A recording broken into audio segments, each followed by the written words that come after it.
Brexit transition battle begins. May goes to war with EU on agriculture and fishing policy.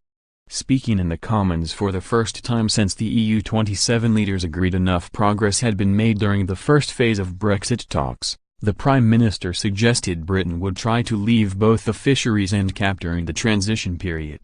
However, the EU is of the mindset that Britain will stick with its current EU relationship without any major changes during the transition period. Mrs May's admission this afternoon suggests Britain will not absolutely maintain its current relationship with the EU during the transition period, and will instead opt out of certain policies as Britain continues its path out of the bloc.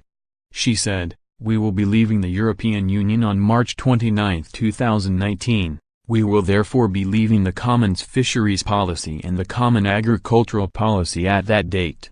The relationship we have on both those issues continuing through the implementation period with the European Union will be part of the negotiation of that period, which will start very soon." This could spark the first major Brexit battle of the second phase of talks, with early indications that neither side will be willing to concede on either issue. There is a range of other difficulties that look set to arise when the relationship is discussed next year. For instance, the Commons Fisheries Policy quotas are set by the calendar year, so leaving it in March will only add to complications. Meanwhile, it remains unclear how the UK government will satisfy EU farming subsidies received by UK farmers, with the future relationship still yet to be discussed. Control over fisheries remains a particularly contentious aspect of Britain's break with the EU, with some British fishermen claiming the policy has made it impossible for them to earn a decent living.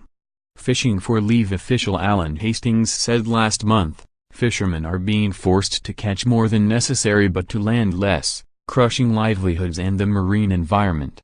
This mad, unsustainable quota system must end in mixed fisheries. When Britain leaves the EU, a quota system will always lead to discards in a mixed fishery where it is impossible to catch the right mixture of fish.